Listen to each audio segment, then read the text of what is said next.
Hello, my friends. Welcome to the Life Shift podcast. I'm here with a brand new connection, Paris. Hello. Hello, Matt. Thank you for having me.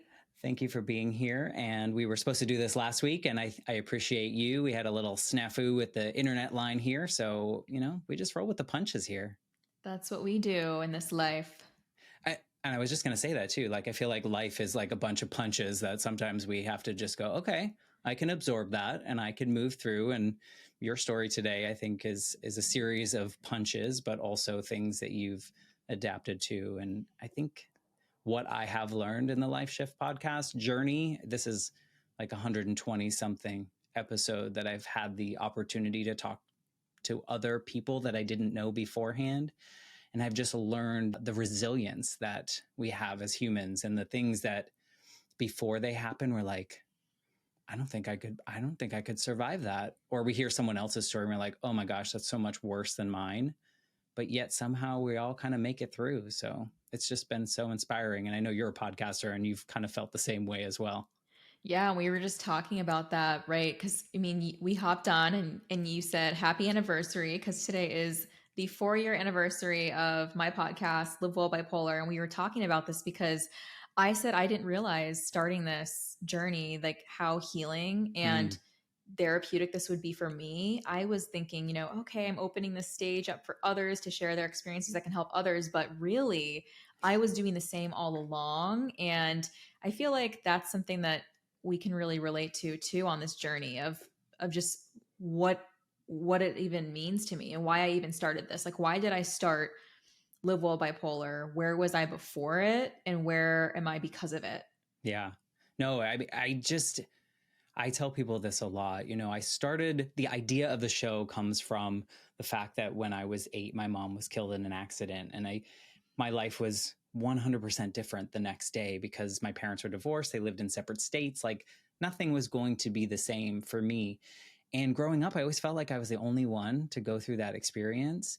But by the time I made it to like my 40s, when I started this podcast, I was like, okay, he's healed. He's good. And then as I have more of these conversations, I'm like, oh, I didn't realize there were still parts of that 8-year-old boy that needed healing and needed to come along on this journey. So I feel the same. It's just such a nice little selfish blessing of having the ability to have these conversations and not only help the person telling the story, like you sharing your story is probably healing in its own way, but also for me and for the listeners, it's just like, who knew that this could be such a healing space? You think of podcasts and you're like, healing. I love that connection that you make with it because especially when you bring up those pivotal moments of changes and the good and the bad, because we're always going to have that good and bad. But I feel like that's really what I try to look for is those moments of hope, because I feel like no matter how much work I do, I still have days where I feel run down and hopeless. And I'm always looking for ways to continue to restore that. And I feel like these conversations do that. And they do it for me. They do it for you. They do it for the listeners. And it just really helps all of us see that whether it's, you say, your 8-year-old self or, whatever age we were when we experienced an event, tragedy, trauma, whatever it was, giving that our younger self those things that we're like, oh, I thought I healed from it. I thought I've been doing the work, but then there's still this thing that's coming up. So it's always going to be a continuous process. And I know you totally understand that. Humanity, right? I mean, it just, we're evolving beings, we have to, there are things that we're going to go up, down and all around. And I think that I'm just, I'm so glad that we're here and you telling your story. I think I know a little bit about your story because we had a little bit of back and forth. And I admit to all the listeners that I don't do the research because I want these conversations to unfold. But what I do know of your story, I think is so important that you're sharing it and that you've created a platform where other people can share your story, because I think, I'm kind of like talking around it because I kind of want to, but in a sense, it feels like we're lessening the stigma that has existed for so long in some, mental health diagnoses and medications and processes and all these things. And just like kudos to you for sharing your humanness with everyone in hopes of helping other people. So in that sense, maybe you can tell us a little bit about who you are right now and what you do so that we can kind of jump into the story. Yeah. So to answer that, so who I am right now. So currently, right now, I'm actually going to be celebrating my 1 year wedding anniversary in four weeks. Been with my husband 5 years now, and that is something that I will get into a little bit. Never thought that I would ever be able to have is Mm. a loving, healthy, fulfilling relationship because of my struggles I face mental health wise, a lot of things like that. But also, I have my podcast, Live Well Bipolar, that I started 4 years ago. And really, the whole reason I did this is mainly to share my experiences because I still had a lot of self stigma that I needed to let Mm-hmm. go of to be able to be the person to show others your story and life has value. And from doing that, I actually ended up becoming something that I really never envisioned for myself. I really never thought there would be a place in my life for this thing, which is an author of my book, Oh, Crooked Illness Lessons from Inside and Outside Hospital Walls. So it's pretty funny. I didn't know what to call my podcast when I started. I was in my parents' backyard. If you listen to the first episode, there's rocks crunching in the background. And I was like, wait, you need to name this thing before you release it. And I was like, okay, well, I'll call it Crooked Illness. And then that was the name of my story that I was writing on a Microsoft Word document, just trying to get it out there. And I feel like I have realized my value and the purpose for my life through getting uncomfortable and getting out of mm. my box and starting the podcast. And from there, it's been this ripple effect of me saying, I'm done doing the same things I've always done because I'm clearly not happy. I'm clearly still struggling. There's many areas of my life that I'm trying to understand, but running away from it. So through starting the podcast, through sharing my story in my book, and also speaking professionally for NAMI, they are the National Alliance on Yeah. Mental Illness. So I go out to different high schools, middle schools. They have different opportunities for me to come out and share my experiences. But this point in my life, I can honestly, confidently tell you, I am happy. I am fulfilled, and I am actually still dealing with something right now, health wise. I'm actually, the last couple of days, I've been feeling great, back to my normal self, but I had some stomach gut issues that have been going on for the past almost 2 months now that Wow. really took a big hit for me about 3 4 it was actually almost a month ago is when it really really took a hit for me. But what I learned is I am able to navigate that just as I learned how to navigate living my life with bipolar disorder. When I first got my diagnosis, I didn't believe it. I was scared, I was ashamed. When I first started learning what was going on with my stomach, I felt the same exact way. And I said, you know Yeah. what? I feel hopeless and a lot of struggle right now, but I've been able to do this thing. I can do this other thing too with support from people around me. Yeah. No, that's fascinating. And congratulations on your book. That's Thank you. that's no small feat. When did you release it? It was 2 years ago. Oh, Yeah. wow. That's awesome. Thank But I you. think, again, back to this power of story and the things that it can do for us. And sometimes the stories that we tell ourselves are much scarier when they're in our head. And then when we put them out into the world, whether that's professionally speaking or writing your book or doing your podcast, you're like, oh, like I can conquer that or I can move through that. But when it's stuck up here and it's kind of going all over the place, it's very scary. And I think, I think a lot of people can say that because society has put so much shame on certain things or like assigned us shame that we didn't assign ourselves. And we were just like, okay, I'll take it on and I'll move through the world with this. So good on you for all that. But maybe you could kind of give us, like, paint the picture of what your life was like leading up to what you feel really changed things for you.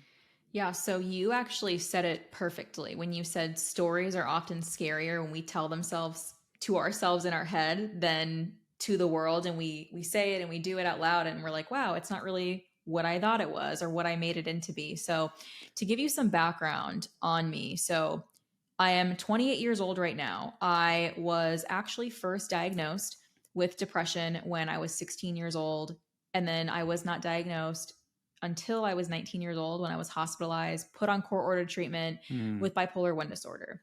But I went through a sexual assault when I was 15 years old. And I feel like that is definitely something I internalized when you talk about the shame that society assigns us. I I did. I believed that and I remember a part of this is because I had opened up to, friends in my school and, some family and things like that. And what I got back was, well, look what you were wearing, you're a slut, like, you put yourself in this situation. And I really, at first, I was like, wow, I was upset, crying. It seemed really cruel. But I Right. feel like you don't know any different when that's your whole environment. When Mm-hmm. you're in this environment where you're getting that same message, you really start to think that it must have been something I did. So, you know what? For me, I was like, I just need to minimize this. I need to tell myself it could have been way worse. I could have been Mm. killed. I really just ran away Yeah. from it. Push it down. Yeah, I completely shut down. I would go out, party, drink, all that phase people often experience in their early teens, late teens, things like that. So that was my life from 15, 16, 17, 18, and then 19 was the hospitalization. And prior to my hospitalization, I actually brought it up I was seeing a therapist and then psychiatrist. And I just, and to give you some background, I used to think that I was misdiagnosed with depression, Mm-hmm. but actually, I never had a manic episode until I was 19. So, how are you supposed to diagnose someone with something that Right. when it's not even it's not there, right? Right. So, yeah, so I remember telling my psychiatrist when I was right before my hospitalization, I was saying, well, I think that I could potentially have bipolar disorder. I know this is genetic in my family, but I was like, I think this because of this. So I was like, I Mm. was working two jobs. I was a cashier. I worked in room service. I went to school full time. I got straight A's. I had a boyfriend who I fought with every single day, by Mm. the way, and friends, but I was drinking, partying. It wasn't meaningful relationships or Right. connections, anything like that. So I remember saying this, and my psychiatrist was like, no, there's no way you have bipolar because of you're getting good grades, you're working, you're basically on paper, Yeah. I looked great. So it's Right. like, oh, well, what? You're And I was like, but functioning. I'm like, I'm not sleeping well. My thoughts are racing. Whenever you Google bipolar and you see, oh, grandiose thoughts racing, I was having that. I felt almost invincible in a way. Mm. And I was bringing this up, and I just feel like I was never listened to. I was just told Yeah. no, no. And I feel like I was like, you know what? What's the point anymore of trying to tell people how I feel when you're always told, look at how good you're doing? And it's Yeah. like, but I'm not. And I feel like, what do I need to do to really have some change? And I wasn't even in the place where I was wanting to do the work or change. I just felt something wasn't right. And no one was So listening. yeah. And you're like, this feels weird. Like I shouldn't be doing all this stuff. And here's what's happening. And everyone's like, well, no, you're fine. Just like when you had your assault as a couple years before that, is like Mhm. people were too afraid to confront that with you. So they use their little masking of, no, it must be everything. It's fine. You were just provoking it. Like talk about having the wrong people around you and not supporting what you need. Right. And I always like to be really transparent too, is because of that, right? Like 15, 16, 17, 18, I struggle with it escalated to the point from at first being just negative thinking, then Right. suicidal thoughts, Mm-hmm. then actually going through an attempt, a lot of struggles with my body image. Yep. So just not dealing with just not liking myself, the way I looked, any of that. So I was never actually diagnosed with any type of eating disorder, but I definitely would take things to the extreme Of with, course. Yeah. I want to be, maybe if I stay a certain size, people will love me or like me or something. That's kind of my thinking was so warped at the time. Yeah. Was it So more to really, get like that approval, or do you think it was more to avoid another assault? Because I've heard both, in sense of like people are like, I'm going to just say, I'm just not going to eat so that I don't have shape, so that therefore it won't be my fault, right. kind of thing. And curious. I think so. That's a really good question. And I think for me, it was just approval and Mm-hmm. perfectionism on my part, because I've always been this very, and I think with just like school, with home, with grades, like getting very good grades, like always Yeah. being that kind of like achiever. I was an Right. athlete. I was used to like putting on a good face, and I feel like for me, it wasn't so much, I think I had like stuffed the assault so far back that I was like, it wasn't real. Right. And I would have these, I think for my way of coping with that was, I thought it was a good way of moving forward, which was actually making it worse because I would go out and I would sleep with more people to the point where people were actually getting feelings for me and wanting a relationship. And I'm like, I don't want that. And I think it Yeah. was because of, again, I never worked on the root of what happened with that Yeah. assault, that I was carrying it over. Yeah. I mean, it sounds like you wanted to control it. Like, they can't do it to me if I'm doing it, or I'm allowing this, or I'm moving through this. It's, our minds are protecting ourselves. And I understand the overachievement too. I think that is a piece of like getting that acceptance. It's not even about like, oh, I'm smart and I can do these things. It's rather like,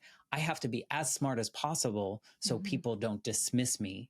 Because I'm sure you were getting dismissed all the time in certain things. You're like, no, but I'm doing all these. Right. I'm working 2 jobs. I'm getting good grades. I'm doing all the Exactly. things. I think that's a really good point that you bring up, because I feel like I wanted to distract myself. I was like, I'm just running, I'm going. If I do all these things, and I won't actually ever have to deal with it, when really your body, your body keeps a score. There's a book, you eventually will break down and you can't keep going the way that you're going. And that is what happened when I was 19, when I was hospitalized, when I was taken to, first it was an urgent psychiatric center, and then they transported me to a hospital. Then I was court ordered treatment, all of this stuff. And I was terrified. It was the most scariest experience to be in that hospital, in those rooms. But I feel like after it happened and I came home, at first I was like, maybe I should change the people around me. But I feel like I went back to my old self, which was still like, again, oh, look at my, because you don't have your phone when you're in a psychiatric hospital. So I got my phone and I'm like, wow, look at all these messages from all these guys or all these people.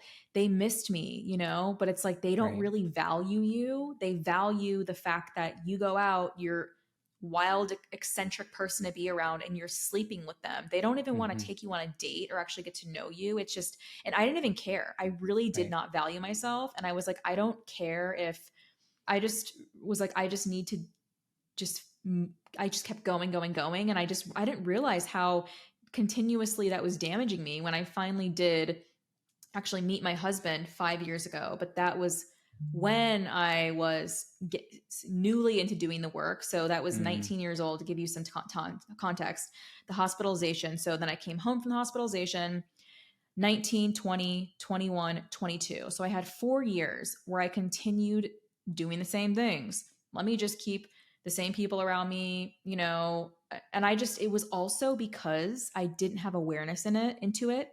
I just knew I wasn't happy, but I thought that was normal. I thought everyone lived like that. A lot of people do. And I think that we kind of see that and we absorb that. But I think there's so much trauma that you went through, that deep seated thing. It's like this constant chase. If you keep going, you don't have to stop and think about it. It's like, I understand the running, and then you sit and you're like, I can't be quiet. Like, did you have that moment when you were in the hospital where the quiet was really hard, or was it not quiet? I don't understand what that might be like.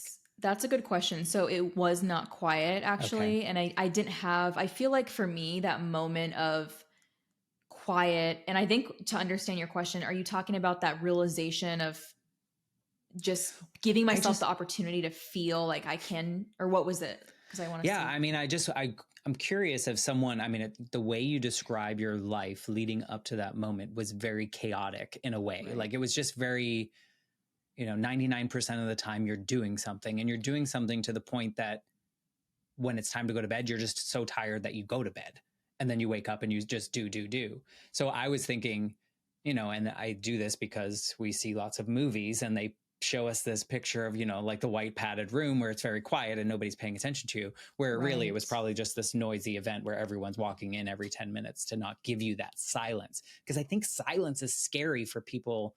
I've been in depression. I wouldn't say it was clinically depressed, but in those moments when you're sitting with just yourself in the quiet, it's really scary.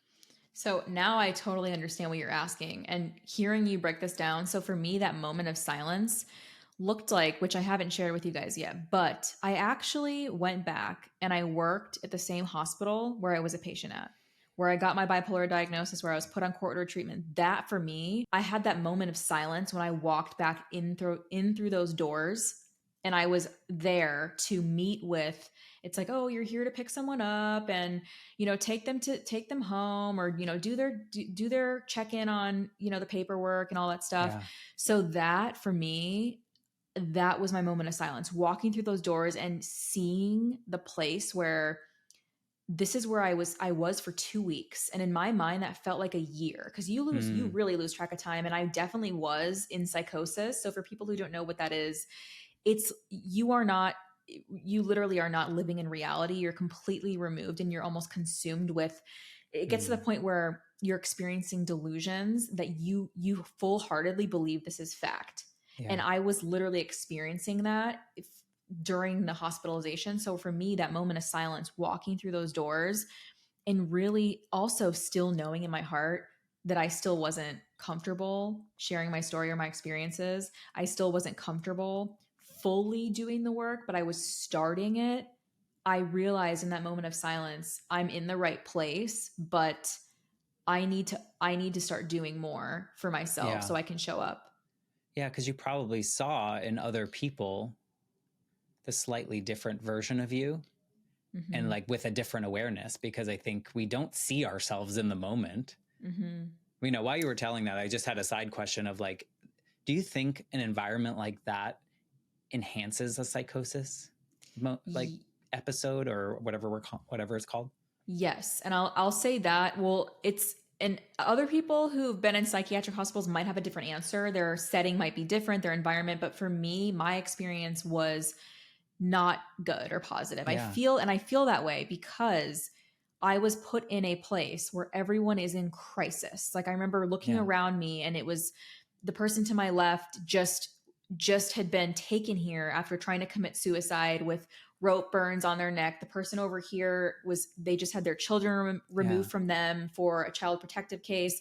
Everyone was in crisis, going through something, whether it was dealing with suicide, whether it was dealing with addiction, which often gets very mixed in with mental health, which I think does need obviously separate attention and treatment. But that's also a downfall of the system, is everything's thrown into one bucket. You're in crisis, right. You're in crisis, you're in crisis. And it does make it very hard for somebody who is willingly going in. I was not voluntary. I was involuntary. So there's involuntary hospitalization and there's voluntary for people who are like, I'm going to go here. And I think for me, it wasn't conducive to any kind of path forward, because I was constantly feeling at risk. And I saw many, many other people that were in there with me fighting, getting attacked. Yeah. I saw blood, shed, different things like this. And it's like a new trauma. Exactly. Like adding trauma to that.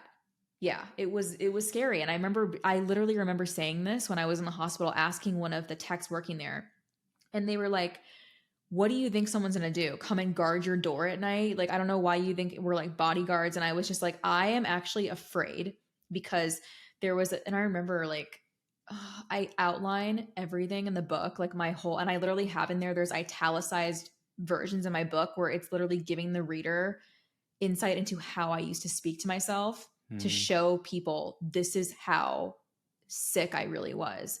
And I just remember seeing so much violence and fighting. And I'm like, how is anyone here supposed to be healing? Or you're just throwing medicine at people. You're not even, I remember they gave me medication and I couldn't walk straight. I couldn't open my hands. And I remember one day I refused it and I was taking other ones. And I remember I was in front of the judge when I was supposed to be going home. And the judge said, well, I know you refused medication before. You can't do that. And I literally was like, you know what? I will say whatever I need to say so I can go home. I will just, whatever you want me to agree to, I just need to leave, because I would only get, honestly, like an hour or two a night sleep. I got no sleep in there. And I was actually to the point where when I did come home, I was in there for 2 weeks, and I came home, and it's almost the 10-year anniversary of my hospitalization. It'll be this December. But I came home and I would see figures that weren't like I would see things, I would hear things that weren't there. And I think it was definitely due to like 2 weeks of not being able to sleep normal, because Yeah. it's just so backwards, right? Like we're going into this facility, we're going to evaluate you, we're going to give you a diagnosis, but what about the path forward? What about, and I asked that. I said that because a doctor was sitting there and she had like a checkboard and it was like, did you go to your groups today? Did you go to the bathroom? Like these, like just tiny little things. And I was like, and I feel like it's, unless you're homeless or going to a rehabilitation center, they're like, okay, well, you have a home to go to, you have somewhere to go release to. We're not going to even ask. And I'm like, aren't you going to ask me like if I'm in Yeah. school, if I'm working? Like it was just nothing. Yeah, it's very curious. I mean, it sounds very much like some of the movies kind of portray. It's like in your circumstance, you were in a space that maybe you needed help. Maybe they wanted to intervene and they thought, okay, this girl needs some intervention here. She needs some help. Clearly, something's going on. Okay, fine. I can get on board with that. But the situation you described doesn't sound safe at all. It just sounds like they've given you new traumas to now you also have to process those when you get, into a safe space again. But at the end of the day, that should be the safe space, right? Mm-hmm. If the goal is to rehab, to rehabilitate, to help you find a new normal, help you, whatever that goal is, doesn't sound like they served you. It sounded like you said they just kind of give you some medications and hopefully that masks it enough that the check mark is made and you can carry on with your life.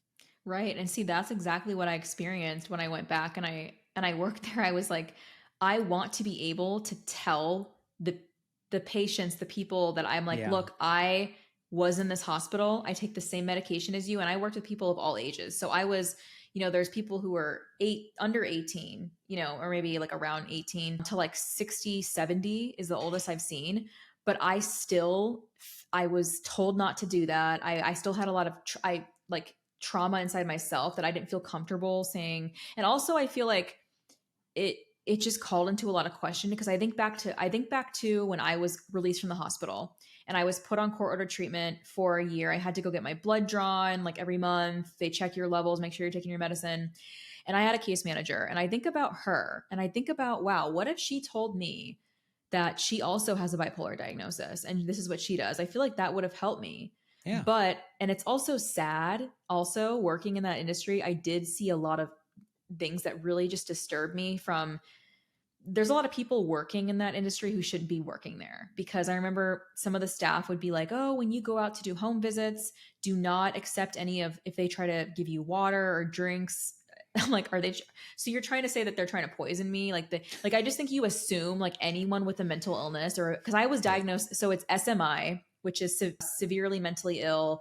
It's a classification of a mental illness diagnosis, and they say anyone with SMI. So there was people who, when you get sent out to a clinic, either you've been hospitalized or whatever your diagnosis is, but they would treat people different who were SMI. Like, like they're the dangerous ones. Right? They're the dangerous ones, right? And I'm like, I literally have had that diagnosis, and I just feel like it literally made me realize so much that was wrong. And that's really when I even went back to school. I got my master's in healthcare administration to learn more of just like business outcomes. And I wanted to learn like, what do these organizations actually do? Because clearly I don't really, you didn't experience it. I didn't see any of it. Yeah. So yeah, it was just a lot of letdowns, but I feel like what I've been able to achieve is finally breaking free from my thoughts in my head, that if I tell someone that I have a bipolar diagnosis, they're gonna think I'm crazy, all these things, right? And I feel like now I'm in such a place where I no longer take things personal. If I do come across somebody, I also need to realize I do not know their story. I don't know if they've had a family member, someone close to them who they've lost, right, who has a bipolar diagnosis. And it might be triggering for them to see someone like me who's so open, who's able to talk about this thing. So I also, and it just depends on the situation, but I feel like I realize now the value in my story, and I think about the people I'm hurting by not telling it. Oh, for sure. Well, also, like, I think we need to get to a place where any diagnosis is a diagnosis and it is what it is. If I got diagnosed with a broken finger, no one's going to think I'm crazy, right? Like, I feel like it's, it's just something. And I talked to someone else that was on NAMI or is part of NAMI, Alessandra Torresani. Do you know? I don't know if you know of her. Yes. So, she was saying the same thing. It's like, it's just part of me, and this is just how I operate in the world. And now I found a way that works for me so that I can be a productive citizen in the way that I want to be. That is my life. I can choose the way that I want to do it. I'm not hurting other people by doing it. So I think you should be telling your story. Is there a part of your story where you feel like there was something that happened in which you were like, I'm in a new place. I'm in a new space. Like, I feel like a different Paris. I feel like Paris, France, and not Paris, Texas, like. I love that. That's amazing. I think for me, it was that moment. So it was actually when I had some friends reach out who I went to high school with, and they said, "Hey, we're actually helping put together this conference for someone that we work with." And I was like, "I don't know. Why are you?" And then they were like, "Oh, it's this Think and Grow Rich conference. It's like personal development." And I was like, "I don't even know what personal development is. I don't know what Think and Grow Rich is. I don't know." But I was like, "I will, yes, I'll go if you want me to go." So I remember going to this conference, and it was the very first time I've ever been to an event where I've seen speakers get up on stage and actually talk about things that are real. Like, I went through homelessness, drug addiction, like losing people I love to suicide, and they told real stories that were so impactful. But also at the same time, it made me uncomfortable in the way that at that time, I was like, I don't ever think I can get up on a stage and do that and do what they're doing. And it was that first moment that seed was planted for me of changing my environment, and breaking down, what does that even mean, right? Yeah. Giving myself awareness and saying, are the relationships I have around me serving me? What am I doing with my time? What are my habits? I literally said, that's when I got back into the things that I used to do that I loved, which are working out, reading. I started listening to podcasts. And I remember that conference was where that seed was planted for me of the possibility of seeing other people do things coming out of this trauma, because I was so used to being around people who haven't done it and were so hopeless and drained and exhausted that I didn't know anything else. So I was like, wow, maybe I can just look into this a little bit more. Yeah. So it was like a trigger. It was like, oh, a little interest, a little nugget of interest. Do you look back at those high school friends and that experience of them reaching out to you as maybe like one of a few moments and people really saw you and saw that you were changing, and maybe it was in this small way that you weren't noticing? But do you ever think of that? Yeah, that's a beautiful realization that I actually never thought of that way. And I think that makes a lot of sense because, yeah, that's when we're so close to our lives and our story, we can't see it, but other people can see the differences. And I remember going to that and talking with them and just thinking, like, why did they ask me to come to this? Right. And I feel like it's because I've gotten to a place where I'm starting to learn about these things. And then from there, that's actually right. It was right after, I have to look at the timeline, either right after or right before I met my husband for the first time. And that is when, again, because I've never had healthy relationships either. It was always toxic, abusive, controlling, that I was the one who would try to like start problems in their relationship because I was so used to that I didn't know it was healthy. It was foreign to me. Healthy communication. And I thought that I had to work to earn love. I was told that I was treated that way. And I think a lot of that also stems down to another part of my story that I don't often really get into, but work, like being exposed again and abused from a sex work standpoint that I had also in other men that I was with or whatever the situation was. But again, being exposed to an industry like that and thinking that, again, I don't value myself. I don't see my life as worth anything. So if I'm being told by these people around me that I can do these things and make money and get paid for it, then I might as well do what they're telling me. So again, it's all rooted in the trauma. It's all rooted for me in the sexual abuse that I just didn't think I could move past it. I didn't even give myself a chance with that. So I feel like if you aren't even giving yourself the awareness into it, you can very easily fall victim to certain things like this. So I think that was a big trigger. You create patterns. I think you create patterns. And I can relate to, you know, the experience of like losing my mom at such a young age. I think, you know, I push it down. I didn't have people around me that really knew how to help. It was like, make him happy. He'll be fine. And so then I absorbed that everyone wanted to see me happy. So I just had to perform and be overachiever and do all these things. And it's the same kind of parallel to what you're talking about, is that like in my 30s, I finally went to like a therapist, and she was like, you know, after lots of talking, she was like, you realize that every single decision that you've made since you were 8 years old was with that 8-year-old's scared, lost his mom brain. Like everything started unraveling. And I was like, you're right. Everything I chose to do was because of that 8-year-old being really scared of the outcome of that decision. And I think there's so much to be said of this pushing down a sexual assault and the people around you that just had really shitty responses to you.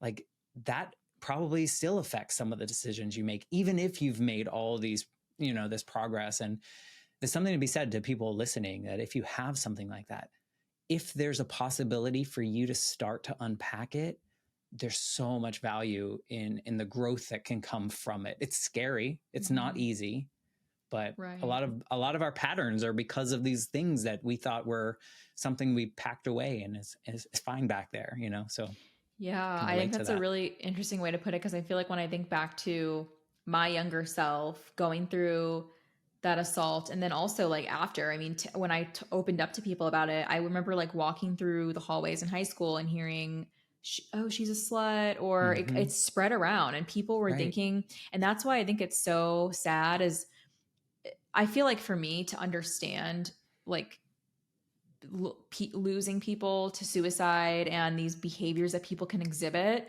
I mean, I've struggled with self-harm. I've struggled with isolating. I've struggled with shutting down. I've struggled with being very mean and cruel to the people around me that I love, because in my mind, I was like, if I'm mean and I push them away, then when I'm finally not here anymore, they're going to look back and say, well, she wasn't, you know, a nice person. And that's so wrong. It's so wrong, because sometimes when you've been so clouded and stacked on top of different traumas, we just believe these things. And we think, you know, if I were to not be here anymore, people aren't really going to care. They're not going to miss me because I was mean to them. And really and you don't know, you don't fully, but I feel like you sometimes aren't thinking. And that's, at least for me, wasn't thinking in the right mind. But I think that for me, that was really the most powerful moment of just starting to tell my story and like learn about, and that also another moment that I can share with you. I remember when I first started my podcast, I would send it to everybody. I was like shooting it to like all my friends. And I remember someone that I thought was a friend was like, hey, stop sending me this. I don't listen to podcasts. Like, I don't even like, was like really mean. And I was just like, I had a lot of that from people and that was because, and it started to show me, it was a blessing in disguise to show me these people are not really my friends. These people, and I had a lot of people around me who would only check on me to see, oh, wow, you moved into a new apartment. Like, what are you doing? Or what are you up to? And it was never, how are you? Or I want to check on you. It was, and I feel like starting the podcast showed me that, because I was like, you know what? If these people aren't going to care, and they're going to call me lame because I'm not drinking as much as I used to, I'm not going out and partying all the time, then I can find my people, and I can find the people who have made changes, and I'm going to start seeing what they did, and I'm going to bring it to other people, because I wish I had that when I was younger. Yeah. It's an interesting experience when you start healing, and you start healing yourself, and you start to feel different. The things that you notice in the people around you that haven't started their healing, and you realize that they're not there yet. I wasn't there for X amount of time, and I need to put myself in a new space. And now you're going to find people that maybe are farther down the road of their healing journey. And then, you know, you kind of like move through that. It's such an interesting thing that if you don't stop to look and see what you're doing, you're like, how did I get here? Like, how did I become this version of me when just X amount of years ago, I was like a hot mess. And, I'm like, how did I become comfortable enough to ask people about whatever circumstance? And it's like, oh, well, I guess I kind of did the work, because before I did the work, I think we shy away from it. And so every time you tell these stories, and I hate that I have this compassion in me, but every time you tell these stories about these assholes in your life and the people around you that just like sucked at life and weren't supportive of you, I almost feel bad for them, because they haven't worked through whatever caused them to be like that to you. And I don't know if you ever when you say that, it literally reminded me of, I don't know if it was something I learned in therapy, but it was people can only meet you as far as they've done the work themselves. So I realized that, because when I would do like when I think back to my younger self, if myself now was trying to talk to Paris, who was 10 years ago, and I was like, hey, like, telling her like, in 10 years from now, you're not going to enjoy going out and blacking out. And, you're going to have a loving husband. You're going to have an amazing home together. You're going to have a beautiful wedding, honeymoon, like all the things that you told yourself you couldn't have because you weren't allowed to have love. And I feel like that's the thing, is telling your younger self those things. And I think for me, that's really the key, is just realizing that so much of what I was focusing on, I was so focused on what I could not control rather than what I could control. Like I said, you know what can I do? Right. I can start working out, going on walks, going to the gym. I can start changing my diet. I can try to get my sleep on track. I can, and also I learned how to set boundaries. I learned how to respect those people in my life now who are my friends and who are, have the same interests that I have. And even with my husband, like he's taught me so much about myself, because he actually would call me out on the shit that I was starting to work on coming to this relationship. But I had a lot of habits that I still needed to work on, and he would help me and support me. And it wasn't like coming from a place of threatening, or because I've definitely had partners where I opened up about living with bipolar, and they were like, oh, and they used it against me. They were like, I'm going to tell my family that you have bipolar. And it was just very bad. So I feel like I learned a lot, and I'm about to be 29 in April. So my last year in my 20s. So I feel like I've learned, I feel like I'm honestly, it gets better. I feel like, yes, I feel like I'm such an old soul inside. Like you've lived a lot of lives. Right. And I think that it just comes down to, for me, I mean, even now, like this past month, well, January was a really bad month for me with my everything I was struggling with my stomach. And I had a lot of tests done. I've had like 7 doctor's appointments in the last like 6-7 weeks. I'm thankful that nothing serious was found. I wasn't, ruled to have celiac, Crohn's, any kind of colon cancer, anything like that. Right. The only thing they found was inflammation in my stomach lining, which I think I've actually haven't had any issues in the past 2 days. So I think that that's something you can heal through your diet, paying attention to this connection. But I feel like, again, it goes back to the point that I made earlier, is no matter how much work I've done on myself, like I've done this is 5 years now of consistently doing the work for my mental health. You're always going to learn new tools. You're always going to have and I mean, even this was actually, when was it? In last year or something? Like, I had the trauma resurface from going through the sexual assault that I didn't think would, because I spent years in therapy, and I had an incident happen like where I was just reminded, and I was like, why am I crying and I can't eat, and it's impacting my whole days. And I feel like, again, it was because I realized how much I still would downplay what I went through. And it was a good opportunity for me to go back to, continue therapy, work on that stuff. But I think it just goes back to, we're always going to be evolving. We're always going to have, but I think it's important to give yourself grace and also celebrate where you are, right? Even if you're not where you want to be in your life. What do you mean celebrate myself? My life sucks. Well, I'm pretty sure there's at least one thing in your life that has gotten you to where you are and that you can give some gratitude to. And I always try to do that, even when I've spent the last month going through all of that. I try to do that. Yeah. I think it's important. I think it's awareness is just like such a big piece that sounds so like nebulous and sounds like, ooh, what does that mean? But, you know, in the sense of like that seed being planted in that conference that you went to, and people are like, really? You saw someone on stage, but you saw you in a different version. You saw someone up there that was doing the things that subconsciously you wanted to do. You needed to heal. You wanted to share your story because you realize like these people are sharing their story and they look healed. Like there's this connection that we see, and they're like, oh wait, I can do this. I can, you know, become a person like that. You know, like my story doesn't sound so bad compared to theirs, or mine sounds a little worse, or whatever it might be. But this awareness component is so important. And I think it kind of opens our eyes to things, and we're like, oh, like we said before, like when you have the story and you put it out in your head, it's much worse. It's like, right. And then you say it and you're like, why did I stress for 6 months over that when I could have just said it out loud or put it on paper and then be like, oh, I could do that. Done. You know? So I think there's this awareness piece. Do you really look at that, like that conference moment as like kind of that first step on the staircase? Yeah. So that was the first, prior to that, I don't remember too much of what I was starting, but it was literally that conference where I saw that and I started to do the work, and that's what actually ended up me starting the podcast, and then realizing, you know, I want to share more of my journey. I want to bring on more resources.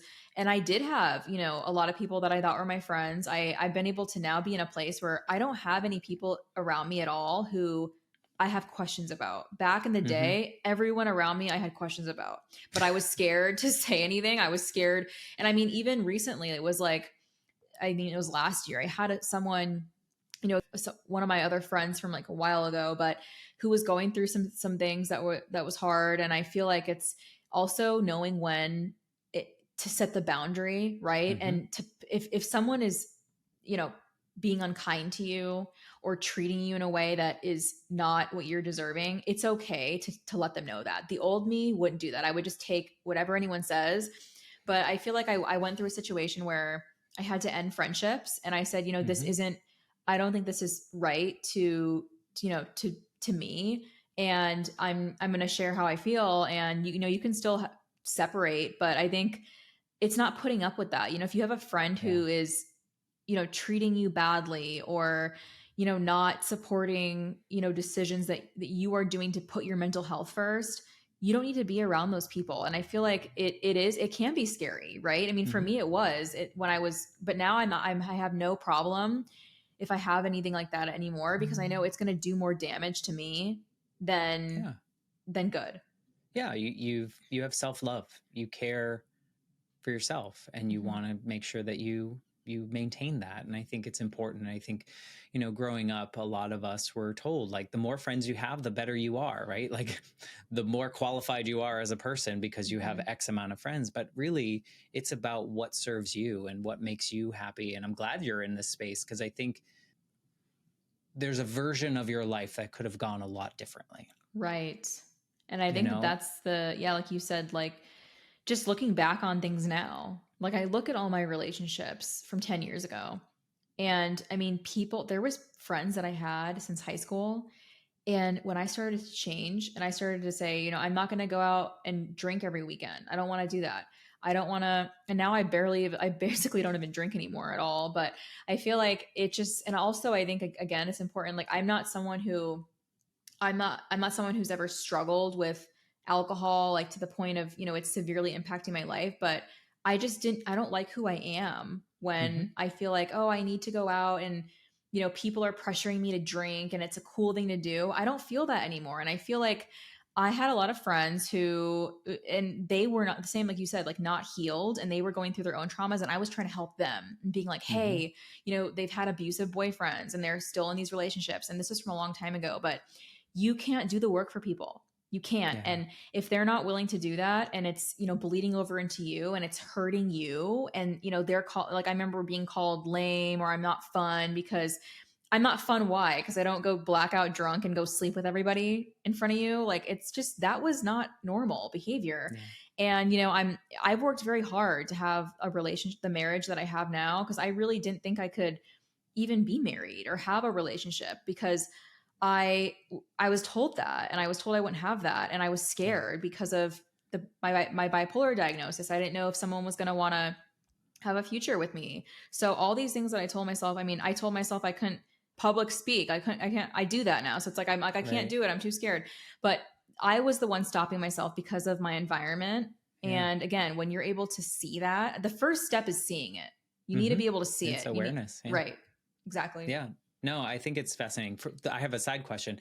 Are you still in touch with those high school friends that recommended that conference? So I actually, it's so funny because I would be if I could, because they only had like a Twitter account, but they like I probably still, I actually might have their numbers, but I just haven't talked to them in a while. We would talk like a couple times throughout the year and stuff like that, but I don't have their like I don't I think feel they like have. I feel like you need an episode on your show where you can talk to them about that moment. And if they saw something, I think it'd be so fascinating because, Right.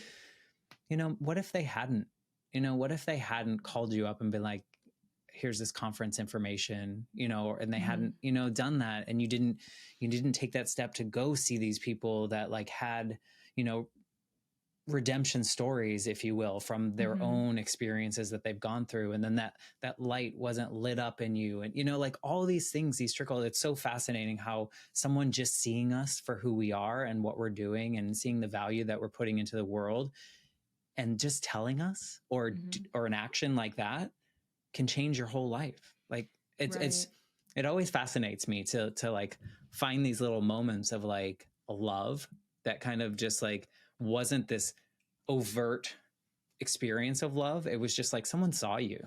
They saw you and they were like, you're doing the work. Maybe you should go to this thing, like open the door for you. I love that. And that's a great idea. Cause I remember I give them a shout out in my book, and I told them, we were talking about even, like 2 years ago, a couple years ago, but I feel like that, and I think a part of it was because I lost I lost my Facebook, I lost my Instagram, I lost everything. And I was like, oh, I don't even have kind of Facebook. A blessing. Yeah. And I think honestly, you know what? It probably is because I also was rebranding the podcast anyway.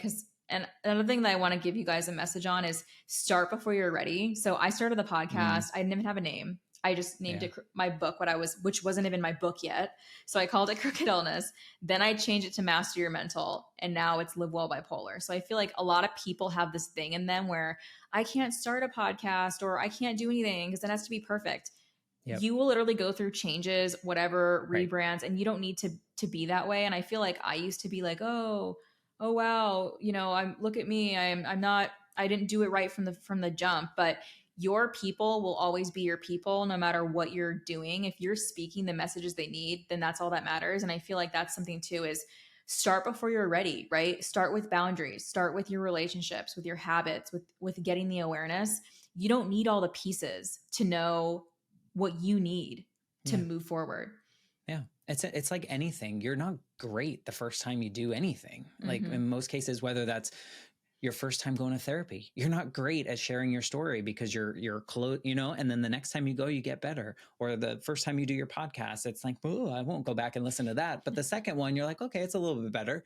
And you kind of go through the thing. And I think it's such a great message to like, just start. If you have this, say we bring it back to like you're facing depression or you're facing a bipolar diagnosis and you kind of have this little awakening, this little light of like, maybe there are some things that I can kind of move through. I'm not going to quote unquote fix it.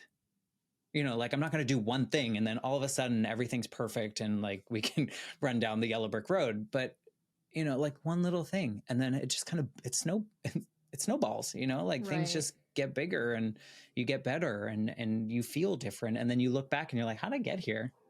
Yeah, I think that's exactly like it is, like that snowball effect of, and then seeing it, looking back on it and being like, oh, wow, this is, and I feel like I'm doing that today because it's the 4-year anniversary of the podcast. And I feel like without if I think about it from this standpoint, if I never started the podcast, I would have never shared my story in my book. I would have never been speaking for NAMI because NAMI found me through, it's actually a funny story how they found me through a news story that they did on me through a friend who now is like my best friend and maid of honor. Like we're like, it's just this whole thing, but it's the ripple effect of when you start one thing, it leads to another. And like, I feel like for me, it's just the messages and the feedback from people, the emails of, I found you from wherever. And whether it's the podcast, my book, you saw me speak, I don't know what it is, but being able to see people of all ages from all over the place say you, like I had this amazing person reach out to me and he's like, I'm 60 years old and you're my hero. And he wrote me this long email and I'm That's sitting there beautiful. reading that.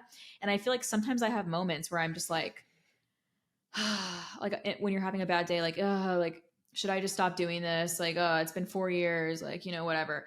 And I feel like it's that shows me that I helped you feel like you can open up about your diagnosis. I helped you feel, and like, there's people who've come to me and said, I Yeah. launched a podcast because of you. I started Yeah. my podcast. So it's like, and again, like I start to think about who are my people, right? Who are my people who got me to be where I am? So it's just so cool Yeah. to see that.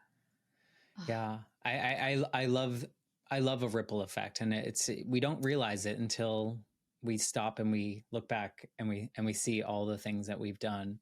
It's so fascinating. And your story, I mean, thank you for sharing it. I love to kind of wrap these up with a question, and I'm wondering if you could go back to the Paris that just got out of the hospital, Mm-hmm. and she's kind of getting back into the same routine. Knowing what you know now, is there anything that you would want to do, say, anything with her?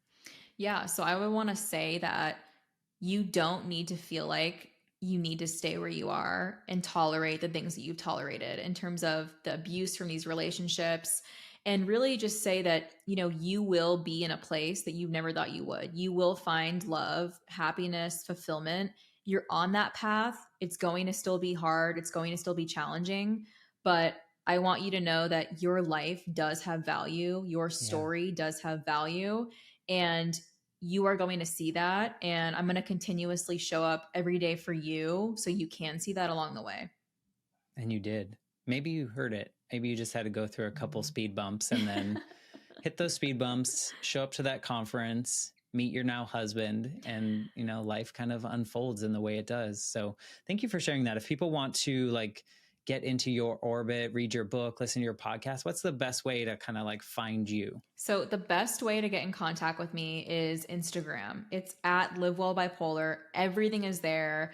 That's Perfect. the place you guys can find me, message me. Everything's in my bio, the book, the podcast, Apple Podcast, Spotify, wherever you listen, everything is all there. And I love connecting and just the messages and all of that. So yes. Perfect. We will share that link in the show notes so people can access it very easily. And, thank you for wanting to do this, first of all, and being willing to listen to me say random things that come to mind. I think it's so helpful for me. Like we said before, it's helping to heal this 8-year-old that I'm carrying with me or walking with. So thank you for just being you and sharing yourself. Of course, always happy to do so. And thank you for having me and doing the work that you're doing and making these conversations accessible and helping other people heal that 8-year-old or whatever age self that they're still working on. So Yeah. I loved our conversation, and I look forward to just many more. Thank you so much. And if you are listening and you enjoy this conversation, or maybe there's someone in a situation like Paris describes that she was in, maybe you send this episode to them and say, hey, I thought of you. You might want to listen to this episode. That'd be great. As an indie podcaster, word of mouth is just so fantastic. So thank you for listening. And I will be back next week with a brand new episode. Thanks again, Paris. Awesome. Yay.